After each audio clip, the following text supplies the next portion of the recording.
Good morning and welcome to another Common Sense video. The basis of these videos is I believe that if you turn on TV or if you go on Facebook, you go on Twitter, everybody's extreme. You're all the way to the right, you're all the way to the left, and if you don't agree with this person, you're a bad guy, and if you don't agree with this person, you're a bad guy. And everybody wants everything, thinks that they're extremes on everything. And I think most of us aren't that way. I think most of us are in the middle. I think most of us can use common sense to figure out what we both can give to make it better for all of us. That's how marriages work. I got 6 sisters and 2 brothers. And yeah, I would have liked everything to be my way. It didn't work out that way. I had to give, they had to give, and somewhere in the middle, things were better for all of us. Okay, I believe we can do that as a people because we're in the most diverse melting pot of people anywhere on the planet. And it's what I think makes us the greatest nation in the world because we're so diverse, but we see the beauty in each other, and it's what makes us stronger. And I believe most of us feel that way. Okay, so with that being said, let me go on with this. This Common Sense video is about Congress and their inefficiencies and how I think a couple of ways to start making it better with our federal government and actually get some things done.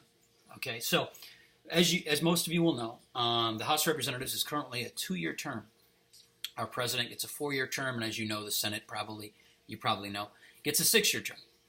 Okay, so the first thing I'd change in that dynamic is I'd say the House of Representatives, I'd switch to a 4-year term from a 2-year term. The reason I say that is when they get elected to a 2-year term, as soon as they get in office, they're already working on getting reelected. That's not why we send them to Congress. We send them to Congress to legislate.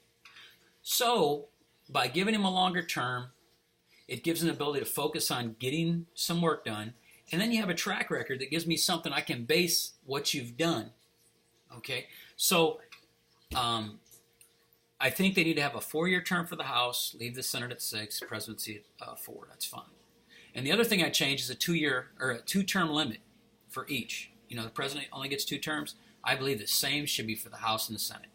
And the reason I say that is, there's people that serve in the Senate or House for like 20, 30, 40 years. If you can't get your legislation, your ideas written, and be able to sell them as good ideas and get them passed and make our nation better, then you're ineffective and you need to be replaced. So you get 2 terms to get that done. Okay? Now, as you know, I know, the current Congress would not vote for this for themselves. So they would have to be grandfathered.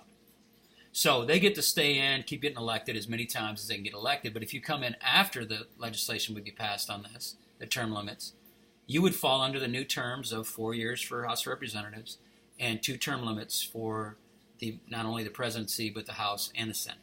By doing that, we don't have these lifelong politicians that the only reason they get to stay in power is they've got control and sway with money and big donors. I want your work to be why you get reelected.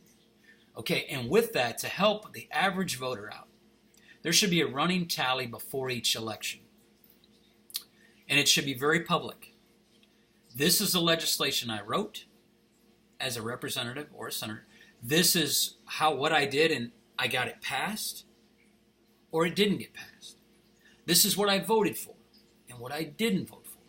And then what was the results of what you got passed? Feelings are great, and you'll hear that all the time. You'll hear, well, I feel I did good on that test. Well, Johnny, you got an F.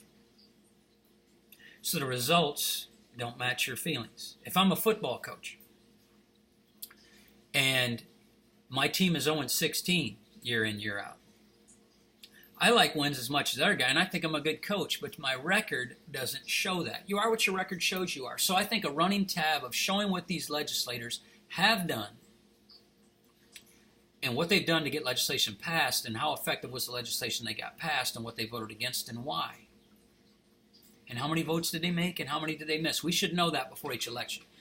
On the non-presidential years, so if president is elected in 2004, I would move the House elections on the 2006, in the 10 cycle, in the 14.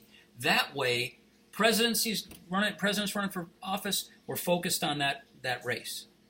When it's time for the House to run, we're focused on that. Now, the Senate, because it's 6 years, it's going to land on both. I'm fine with that. But I think it would help us to be more in tune with our election process, and by having that running tab, we'd see how they did, and extending the terms will be a benefit. Okay, so extending the term to 4 years is better, and I think 2 terms in office for all of them is plenty. So this is my take on this. It's just my view of common sense. Let me know what you think. I don't have all the answers, but I think this one's pretty agreeable. Let me know what you think.